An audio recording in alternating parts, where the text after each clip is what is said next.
सूरज ढल चुका था। कब्रिस्तान धुंध और अंधेरे में लिपटा हुआ था। बड़े बड़े पेड़ अपनी टेढ़ी मेढ़ी शाखाओं से जैसे हवा को चीर रहे थे। दूर कौवे कांव कांव कर रहे थे। एलेनोर काले कोट में लिपटी अपने बेटे हेनरी की नई कब्र पर बैठी थी। उसकी आंखों में आंसू थे और हाथ में एक गुलाब का फूल। वह चुपचाप अपने बेटे की तस्वीर को निहार रही थी। अचानक उसे पास से किसी के कदमों की आवाज सुनाई दी। वह पलटी तो उसने एक बूढ़े आदमी को देखा। यह आर्थर था, कब्रिस्तान का रहस्यमय रखवाला। उसकी आंखें चमकदार थीं और उसकी पोशाक जैसे किसी पुराने जमाने की लग रही थी। आर्थर ने धीमी आवाज में कहा, दुख कभी पूरी तरह नहीं जाता, है ना? एलेनोर ने उसकी ओर देखा और उसके चेहरे पर अजीब सी सिहरन हुई। आर्थर ने अपनी जेब से एक प्राचीन चाबी निकाली। वह चाबी जंग लगी हुई थी और उस पर अजीब से नक्काशी बने हुए थे। यह चाबी तुम्हें उस दुनिया का दरवाजा खोलने देगी जहां वह है, लेकिन याद रखना, कुछ दरवाजे ऐसे होते हैं जो एक बार खुल जाएं तो बंद नहीं होते। एलेनोर ने अपने आंसुओं को पोंछते हुए चाबी ले ली। वह जानती थी कि यह मौका शायद उसे अपने बेटे से आखिरी बार मिलने का मौका देगा। रात का समय था। पूरा कब्रिस्तान चांदनी में नहाया हुआ था। एलेनोर चाबी को मजबूती से पकड़े हुए उस दिशा में चली जिसे आर्थर ने बताया था। झाड़ियों और कांटों के पीछे उसे एक पुराना छिपा हुआ मकबरा दिखाई दिया।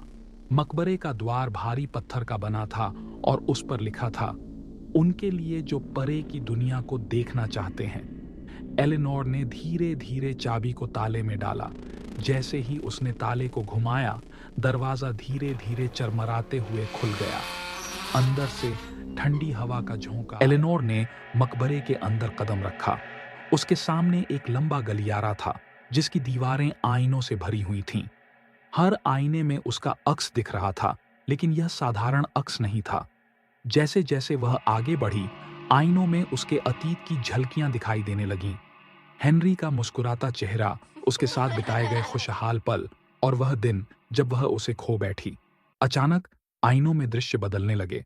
अब वह हेनरी की दुर्घटना को देख रही थी, उसकी चीख, कार की आवाज और उसकी अपनी बेबसी। तभी एक धीमी आवाज ने उसकी तंद्रा तोड़ी। माँ, क्या आप मुझे सुन सकती हैं? यह हेनरी की आवाज थी। गलियारे के अंत में एलेनोर ने अपने बेटे को देखा। वह वहीं खड़ा था, हल्की सफेद रोशनी में नहाया हुआ। उसका चेहरा शांत और मासूम था। माँ, मैं आपका इंतजार कर रहा था, उसने कहा। एलेनोर दौड़कर उसकी ओर बढ़ी और उसे गले लगाने की कोशिश की, लेकिन जैसे ही उसने हेनरी को छूना चाहा, उसका हाथ उसके आर पार हो गया। हेनरी का चेहरा अचानक डर से भर गया। उसने चिल्लाते हुए कहा, माँ, यहां मत रहिए, जल्दी भागिए।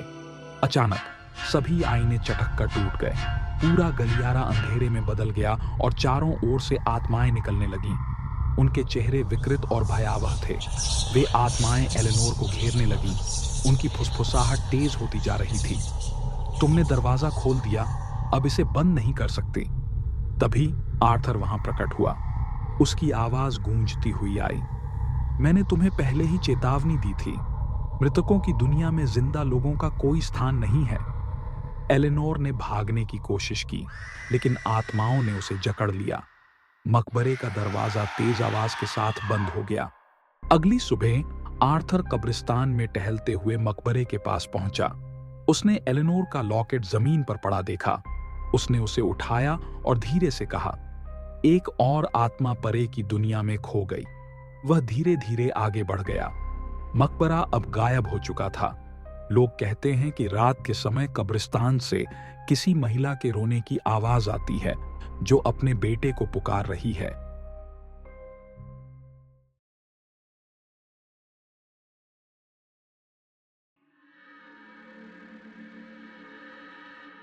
एक दूर गांव में एक पुराना चर्च खड़ा था, जिसके बारे में कहा जाता था कि उसकी कांच की खिड़कियां शापित थीं। इन खिड़कियों पर बने चेहरे इंसानों के थे, आंखें डर से फटी हुई और चेहरे पर खौफ के भाव। आर्या, एक साहसी आर्किटेक्ट, इन कहानियों पर विश्वास नहीं करती थी। वह चर्च का रहस्य जानने ले वहां गई। चर्च में कदम रखते ही उसे एक अजीब सर्द हवा महसूस हुई। धूल भरी जगह में खामोशी पसरी हुई थी। वह खिड़कियों के पास गई और गौर से देखने लगी। चेहरों के भाव इतने जीवंत थे कि उसे लगा वे उसे देख रहे हैं।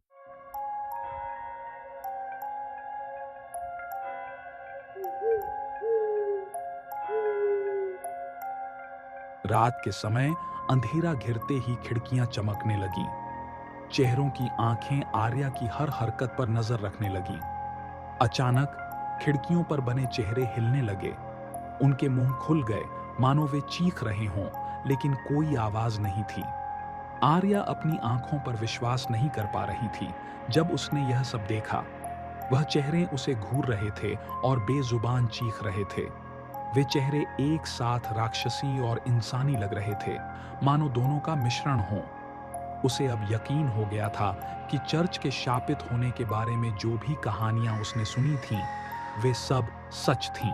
वह उन राक्षसी चेहरों को पूरे चर्च में देख सकती थी।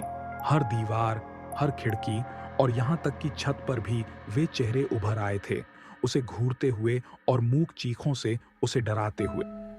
तभी आर्या के कंधे पर ठंडी उंगलियों का स्पर्श हुआ।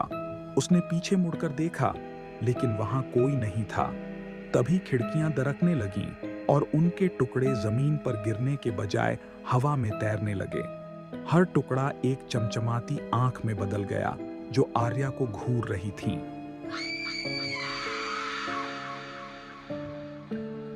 अगले दिन गांव वालों ने चर्च में आर्या को खोजा।